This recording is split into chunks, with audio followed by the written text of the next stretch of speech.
Bismillahirrahmanirrahim. Assalamualaikum warahmatullahi wabarakatuh. Assalamualaikum warahmatullahi wabarakatuh. Saya Buya Yahya. Langsung saja, ini tentang masalah peringatan tahun baru Hijri, tahun baru Masehi yang akan berlangsung saat lagi ya. Saya pernah berbincang-bincang dengan seseorang yang mengerti lah tentang agama ya, tentang Islam.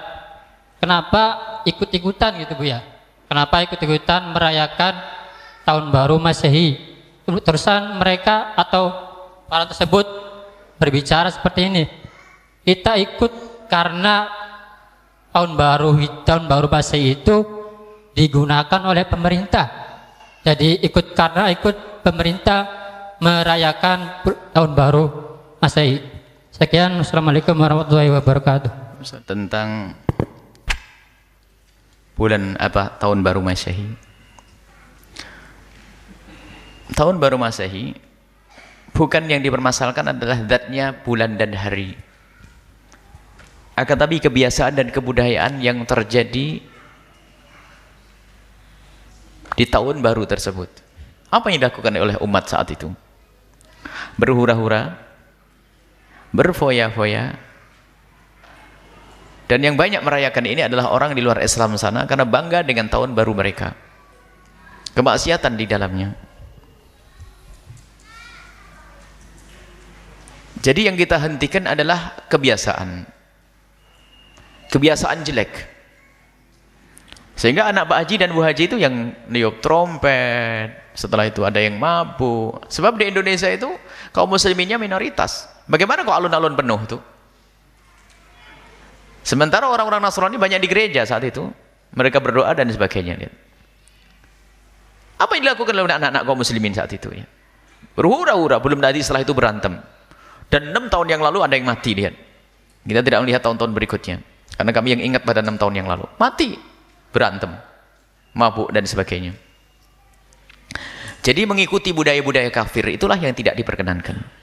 Kalau masalah hari kita pakai hari, tanggal kita pakai mereka, tanggal mereka. Biarpun semestinya kita sudah mulai berubah di dalam diri kita, rumah kita membiasakan dengan tahun Hijriah. Yang disitulah ada sangkut pautnya dengan banyak kewajiban. Wajib seorang tua mengetahui kelahiran anaknya secara Hijriah. Untuk mengetahui kapan anaknya usia tamyiz, kapan anaknya balik. Dan ibadah ada hubungannya dengan tahun Hijriah, bukan tahun Masehi. Nggak ada hubungan ibadah dengan tahun Masehi, nggak. Semuanya adalah tahun Hijriah. Dan kalaupun tahun Masehi sudah dilakukan negara, kenapa kita harus merayakan tahun baru Masehi itu? Dengan cara yang tidak dibenarkan itu. Jadi mengikuti budaya orang kafir. Ini disebutkan dalam Al-Quran, satattabi'unna sananal ladzina min qablikum shibran bi shibrin dhira'an bi dhira'in hatta law dakhalu fi hujri dabbin la dakhaltumuh. Disebutkan bahwasanya nanti ada kelompok dari kalian ini ada yang bakal mengikuti budayanya orang di luar Islam. Budaya, bukan urusan akidah saja. Kebiasaan. Shibran bi shibrin, sejengkal demi sejengkal. Sedira itu setengah depa atau sedepa demi sedepa. Sampai kalau mereka tuh masuk ke lubang biawak ngikut, masuk ke lubang biawak. Begitulah keadaan umat Islam yang lemah pendirian, kerjanya ngikut-ikut saja. Dan memang umat Islam ini banyak yang lemah pendirian. Coba, kita itu heboh dengan merayakan tahun baru Masehi. Tanyakan dengan masyarakat yang ada di Cina sana, tanyakan masyarakat yang ada di Amerika dan di Eropa, mereka juga ngerti ada tahun Hijriah. Kalau alasannya untuk bersenang-senang, mereka juga tidak pernah punya keinginan untuk merayakan tahun baru Hijriah. Yuk. Mereka juga senang berlibur ya. Ya, berlibur senang mereka, akan tapi pun mereka tidak pernah punya kepikiran dan tidak pernah punya keinginan untuk merayakan tahun baru Hijriah. Tapi umat Islam di negeri kita ini habis mulai tahun baru Masehi, nanti tahun baru Cina, nanti tahun baru apalagi, nah habislah. Giliran tahun baru Hijriah, tidur. Muncul kemunafikan di sini. Hendaknya kita bangga dengan Islam. Itulah yang jadi masalah, jangan dianggap remeh. Yang berbangga dengan tahun baru Masehi lalu lupa dengan tahun baru Hijriah, munafik kan nanti. Kenapa tidak kita mengutamakan sesuatu yang sambung dengan Nabi SAW? Permasalahannya adalah tidak sesepele yang disampaikan tadi. Kalau masalah pernah dipakai, kita pakai. Kalau tidak pakai, beda hitungannya nanti. Termasuk pengajian kita keliling, sementara pakai tahun baru Baru Masehi. Kenapa? Karena kalau pakai tahun Hijriah nggak ketemu harinya nanti. Karena apa? Orang di sana masih tahun Masehi. Tapi kita harus buat perubahan pada suatu ketika nanti. Tapi yang dipermasalahkan adalah ngikuti itu cara dan gayanya orang-orang kafir itu mengadakan perayaan, niup trompet. Trompet apa itu? Ada maknanya peniupan trompet itu. Bukan sekedar ikut-ikutan. Ada makna daripada niup trompet. Belum lagi kumpul lagi perempuan yang gak karu-karuan, Masya Allah. Dan memang banyak di antara anak-anak kita tuh datang ke kota itu tidak ada tujuan, hanya karena tahun baru ngelihat ramainya kota. Biarpun ternyata di situ setan juga menarik sehingga ketemu laki-laki dengan perempuan, pacaran dan sebagainya sampai bab zina. Maka perlu kita hentikan dengan bermacam-macam cara. Menghentikan itu bermacam-macam cara. Ada menghentikan, jangan kau lakukan. Itu kapan? Jauh-jauh hari. Jangan kamu lakukan. Akan tapi ini adalah di saat banjir itu belum tiba. Di saat banjir belum tiba, kita masih bisa membuat bendungan. Tapi kalau sudah banjir datang, susah membuat bendungan. Akan tapi hendaknya sekarang kita arahkan. Kita tidak merayakan tahun baru Masehi. Itu daripada anak kumpul di situ, kita rubah saja, ayo. Dan ini adalah tradisi para salafun saleh di dalam merubah masyarakat dengan budaya-budaya yang salah menjadi budaya Islami itu. Mengislamkan budaya. Bagaimana mereka kita lupakan dengan tahun baru Masehi dengan cara kita mengadakan acara apa itu. Alhamdulillah ini sudah banyak para ulama-ulama yang ingin mengadakan acara di alun-alun tapi untuk mengcounter agar anak-anak tidak mabuk, agar ada anak tidak niat trompet, agar anak-anak membaca sholawat. Dan alhamdulillah di Cirebon sudah beberapa kali, di Indramayu akan diadakan, di Brebes, di Tegal, Masya Allah. Dan kemarin ada pertemuan para ulama-ulama yang harus menghentikan anak-anak kita supaya tidak larut dengan budaya mereka. Kita harus membuat maulidan, kita kenalkan kepada Nabi SAW, kita kenalkan kepada Islam, sehingga banyak di antara mereka itu yang ke kota itu hanya pengen lihat ramainya kota, dengar pengajian, akhirnya pulang tobat itu nanti. Tapi jangan dikatakan kita merayakan tahun baru Masehi, tidak, enggak ada. Kita tidak merayakan tahun baru Masehi. Akan tapi di malam itu adalah malamnya orang kumpul. Dan begitulah juru dakwah Nabi SAW itu mengingat kesempatan, keramaian-keramaian. Dan juga para yang saat itu menjadi tren kumpulnya orang itu apa? Termasuk Nabi Muhammad sampai ulama-ulama warisnya, termasuk guru mulia Al-Habib Hasan bin Ahmad Baharun. Itu mengambil kesempatan keramaian. Dulu tuh dalam dakwah beliau salah satu caranya itu adalah jadi tukang foto. Baik, ada dengan tukang foto nih. Zaman itu paling langka foto. Jadi satu desa itu yang foto satu, nanti yang lihat tetangganya pada lihat semua. Langka foto. Foto itu langka dulu. Beliau ternyata dalam satu kisah hikmah beliau, kecerdasan beliau dalam mengumpulkan orang. Kalau orang suruh ngaji, nggak mau ngaji. Akhirnya tukang foto ini selalu fotonya dibawa oleh orang berikutnya, muridnya. Beliau datang dulu, fotonya mana? Fotonya ntar dulu datang. Orang kumpul 10 orang, diajari assalamualaikum. Di tempat kamu lagi begitu, Allah. Dan bawa mic beliau, bawa mic sendiri, Allah. Alhamdulillah dengan ketulusan beliau, lihat. Beliau belum lama wafat, akan tapi keberkahan dirasakan oleh umat. Murid-murid beliau ada di mana-mana. Nah, beliau telah memanfaatkan momen kumpulnya orang untuk diarahkan kepada Allah. Makanya kita tanggal 31 Desember kita tidak merayakan tahun baru Masehi. Akan tapi kita ingin memberikan pengarahan, kita arahkan, kita buat perkumpulan di situ tidak sebut tahun baru Masehi. Akan tapi kita akan merayakan Maulid Nabi, baca salawat serta itu. Selesai. Sehingga mereka datang akhirnya sudah ke Maulid Nabi. Sebab kalau di rumah saja dibilang keting kuper. Kalau keluar ada tempat untuk ngaji. Baik, ini jadi permasalahannya jangan dianggap sesepele itu. Akan tapi permasalahannya adalah kita itu kagum dengan budayanya orang kafir, ngikuti cara hidupnya orang kafir, dan itu adalah kemunafikan, dan itu musibah besar di hati. Kadang-kadang tahun baru Hijriah saja pindah itu nggak ngerti. Oh, sudah tahun baru Hijriah ya? Oh iya. Tahun baru Masehi sebelum berapa bulan sudah tahu, Masya Allah. Ini musibah. Yang terbaik adalah pelajaran yang menghadirkan sumber yang benar. Pelajaran yang menghadirkan sumber yang benar dengan argumentasi yang jelas, sehingga ketika dipersoalkan bisa kita rujuk sumbernya, bisa kita tampilkan argumentasinya, dan kita pun menunaikannya dalam keadaan tenang. Karena itulah para ulama kita, termasuk tadi di Al-Azhar di Pondok Indah saya sampaikan, maksudnya Pondok Indah, ya para ulama kita memberikan batas ketika Anda ingin belajar. Mohon izin ya, nanti Anda belajar dengan ustadz manapun, Anda bisa praktekkan kaidah ini. Ya, praktekkan kaidah ini. Tapi itu kaidahnya ada di hadis Muslim. Ada di hadis Muslim. Saya boleh menulis? Alhamdulillah. Maaf, kelihatan insyaallah? Belum, memang saya belum menulis apa-apa. Mana bisa Anda lihat, Masya Allah. Luar biasa hari ini ya. Anda sudah makan? Baik ya. Belum kelihatan apa-apa ya. Saya coba tuliskan sebentar. Kita cari hadis Muslim, kitabnya. Kalau bisa yang berbahasa Arab, yang ada penjelasannya syarah Imam An-Nawawi, itu ada yang bagus, ada 9 jilid. Oke. Kita cari jilid yang pertama, halaman 119, bab yang keempat, hadis nomor ke-6, posisi paling kiri sebelah atas. Baik. Cetakannya tahun 2002, terbitannya Darul Hadis, warnanya biru dongker. Baik. Di sini seingat saya ada di Jalan Pramuka di Rawamangun ya, untuk yang seperti ini. Saya dulu beli 26 Juli 2006 di Husainiyat di Al-Azhar. Harganya masih 450.000 waktu dulu ya. Baik, perhatikan kalimatnya. Fadhal, silakan. Fokus teman-teman ya. Saya hanya terangkan cepat saja karena ada sebagian teman-teman yang tadi dari Pondok Indah ya. Lihat kalimatnya. Baik. Dimaklumi saja ya. Papan tulis tidak bisa bergeser ke beberapa tempat ya. Baik. Perhatikan kalimatnya. Bismillah. Babul isnadi minad din. Ini kaidah untuk belajar. Babul isnad minad din. Saya terangkan cepat.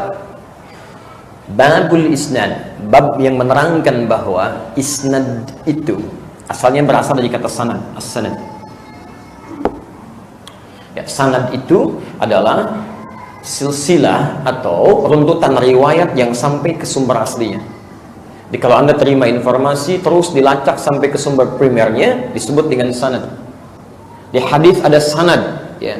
Anda dengar hadis Imam Al-Bukhari. Al-Bukhari nggak pernah ketemu dengan Rasulullah. Lalu Anda ingin lacak dari mana dapatnya Imam Al-Bukhari?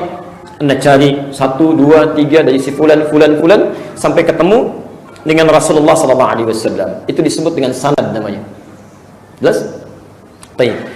Kalau kemudian Anda ingin pelajari riwayatnya, maka pembelajarannya disebut dengan isnad. Jelas? Nah, sekarang perhatikan ketentuannya. Dalam tuntunan agama kita dirangkum di hadis Muslim. Perhatikan babnya. Babul isnadi, bab belajar. Bab belajar yang langsung bersumber pada sumber inti ya. Belajar yang langsung bersumber pada sumber intinya. Kita telusuri sampai bersumber ke Nabi, sumber intinya. Itu minad din, termasuk bagian dari agama, yang penting dari agama. Jadi ad-din. Jadi kalau Anda ingin menerapkan misalnya ketentuan ad-din, ketentuan agama kita, misal kita diperintahkan untuk salat ya, Al-Baqarah ayat 43. Posisi paling kanan di pertengahan, wa aqimus shalah, dan tunaikan salat. Ketentuan perintah dari agama. Bagaimana cara salatnya? Tidak mungkin Anda langsung salat. Anda akan belajar ilmunya dulu. Maka kalau Anda ingin benar cara salatnya, maka Anda harus belajar dengan benar cara menunaikan salat itu. Pelajari ilmunya dengan benar. Telusuri sampai ke Rasulullah SAW. Maaf, Anda belajar caranya tidak benar, maka akan menentukan kualitas salat Anda. Salat Anda pun tidak akan benar. Anda belajar salat dengan cara yang tidak benar, maka ibadahnya pun berdampak kepada penerimaan yang tidak bagus. Ya, hasilnya tidak akan benar. Karena itu, mohon izin, pernah terjadi di zaman Nabi SAW. Di Al-Bukhari nomor hadis 751, 757, di hadis Muslim nomor hadis 397. Kalau berbeda nomor, cari babul musifis salah, bab tentang orang yang sholatnya kurang bagus. Secara singkat, ada seorang lelaki namanya Khalad Az-Zuraiqi. Ja'a rajulun ila Nabi SAW. Datang seorang lelaki pada Nabi SAW. Fadakhala ila al-Masjid Nabawi, masuk ke Masjid Nabi. Fasalla bi janbin Nabi SAW. Salat di samping Nabi. Maka tatkala setelah selesai salatnya, falamma sallama yaminan wa syamala, tatkala salam ke kanan dan ke kiri, faqala lahu Nabi SAW. Maka Nabi SAW berkata pada orang ini, "Shalli fa innaka lam tusalli." Anda silakan salat lagi karena Anda belum salat. Padahal orang ini telah selesai salat. Karena cara salat dia, belajarnya tidak tepat sesuai dengan yang dituntun oleh Nabi, maka kata Nabi, ulangi salatnya, Anda belum benar. Diulangi sampai 3 kali, Nabi mengatakan kalimat serupa. Sampai dia katakan, "Ya Rasulullah, ma uhsinu ghairah, alimni." Ya Rasulullah, saya tidak bisa lebih baik daripada ini, tolong ajarkan saya. Maka diajarkan oleh Nabi SAW dari mulai awal sampai akhirnya. Idza qumta ila shalah asbighul wudu. Kalau salat Anda ingin benar, sempurnakan wudunya, begini caranya. Famastaqbilul qiblah, menghadap ke kiblat, begini caranya. lalu diajarkan dari awal sampai akhir. Dari situ Nabi mengatakan, dan kita dengar kalimatnya sampai sekarang. Al-Bukhari nomor hadis 651. Sallu kama ra'aitumuni usolli. Salatlah kalian persis seperti melihat saya salat. Jadi kalau Anda ingin salat pun nggak bisa sembarangan. Anda salat, sahabat Nabi aja hidup di zaman Nabi, salat di samping Nabi, di masjid Nabi. Karena cara belajarnya tidak tepat, kata Nabi, salat Anda nggak benar, ulangi salatnya. Anda bukan sahabat Nabi, nggak hidup di zaman Nabi, salat tidak di masjid Nabi, bukan di samping Nabi, merasa benar dengan salatnya. Itu yang agak aneh. Yang paling aneh, sahabat Nabi tinggal di zaman Nabi, dekat dengan Nabi, masih mau belajar ketentuan Nabi. Masya Allah. Yang tempat belajarnya, tempatnya masjid, keadaan sederhana, alasnya cuma tanah, kalau hujannya pasti bocor, kalau panasnya kepanasan, tiang-tiangnya pelepah kurma, atapnya daun-daun kurma, masih mau belajar dengan Nabi. Anda kurang apa lagi? Masya Allah, tempatnya bagus, ada kipas anginnya banyak, karpetnya nyaman, keadaannya tenang, ada snacknya juga, direkam lagi gitu kan, ustaznya datang sendiri, nulis sendiri, ngapus sendiri, Masya Allah. Anda belum mau belajar juga, kurang apa lagi? Anda sehat? Ya? Nah, jadi teman-teman sekalian, jadi ketika kita mau belajar, kalimat Nabinya, lihat, kama ra'aitumuni, seperti Anda lihat saya. Kita diminta lihat dulu. Nah, sekarang pertanyaannya, pernah nggak kita lihat Nabi? Di mimpi barangkali? Tapi karena kita belum pernah melihat Nabi, di mimpi jarang bertemu Nabi. Ustaz, bagaimana hukum merayakan tahun baru Masehi menurut pandangan Islam? Memakai kalender Masehi, oh ini panjang ceritanya. Siap mendengar cerita ini? Ada seorang kaisar dari negeri Romawi. Romawi itu sekarang Rome, Eropa. Kaisar ini namanya Kaisar Julian. Siapa namanya? Kaisar Julian. Kaisar Julian membuat kalender. Itulah dia kalender Januari, Februari, Maret, April. Kebetulan saya lahir bulan Mei. Apa arti Mei? Maybe yes, maybe no. Maka setiap bulan-bulannya ada maknanya. Kaisar Agustinus, dibuatnya Agustus. Ada patung, kepalanya dua, satu ke sana, satu ke sana. Maka patung itulah dibuat tahun bulan pertama, namanya patung Januari. Kenapa Januari dibuat di awal? Karena kepalanya dua, menghadap ke sana 2017, menghadap ke sana 2018, menghadap ke sana 2018, menghadap ke sana 2019. Ini Kaisar Julian punya nama. Lalu kemudian Kaisar Julian meninggal. Kalender ini diambil oleh Paus di Vatikan, namanya Paus Gregorius. Siapa namanya? Gregorius. Dirubah nama kalender ini bernama Gregorian Calendar. Makanya cari di internet Gregorian Calendar. Karena yang membuatnya Paus Gregorius. Dimodifikasinya. Ketika PBB, bukan pajak bumi bangunan, Persatuan Bangsa-Bangsa, kalau bahasa daerahnya United Nation. Nation, bangsa-bangsa. United, persatuan. Manchester United, itu sepak bola. Berkumpul bangsa-bangsa, akhirnya PBB mengambil kalender dari Vatikan Gregorian, dipakailah yang dulu sebelumnya kerajaan Goa, kerajaan Islam di Sumatera, kerajaan di Jawa memakai kalender Hijriah Nabi Muhammad sallallahu alaihi wasallam untuk diseragamkan di seluruh dunia. Indonesia masuk anggota PBB, dikirimilah kalender itu, maka Abdul Somad pun memakai kalender itu. Abdul Somad lahir 18 Mei. Tahun biarlah rahasia antara kita. Saya lahir 1977, umur 42, walaupun kelihatan seperti 22. Apakah boleh kita pakai alat non-muslim? Boleh. Ini kamera non-muslim punya. Ini non-muslim punya. Alat non-muslim dipakai boleh. Termasuk memakai kalender boleh. Tapi ketika sudah masuk dalam ritual, ibadah, meniup trompet, tiupkanlah trompet. Wah, itu sudah masuk dalam ritual. Lalu kemudian menyala-nyalakan lilin, sudah ritual. Maka oleh sebab itu, apalagi membuang waktu percuma, apalagi sampai membawa anak gadis orang yang tidak mahram. Kalau istri saya bawa posat, tak apa-apa, asal istri orang jangan kau bawa. Oleh sebab itu maka kita jaga. Tidak ada cara lain. Kalau kebetulan malam tahun baru itu nanti ada acara zikir di masjid, ustaz-ustaz membuat acara tabligh akbar zikir, datang ke masjid, iktikaf. Tidak ada Pak Ustaz, habis isya tidur. Saya nggak bisa tidur cepat, kan udah aku kasih tahu obatnya tadi. Habis itu tidur jam 8. Asal udah dimakan obat itu 2 menit kemudian selamatlah engkau insyaallah. Saya tidak tahu apakah di Gorontalo ada zikir atau tidak. Kalau ada mau membuat acara, ada. Bagus, datang, hadir.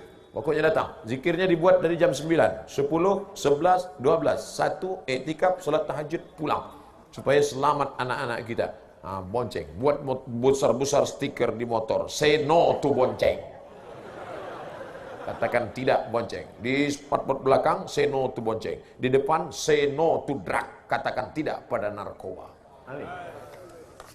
Malam tahun baru yang paling banyak laku, boleh saya ceritakan?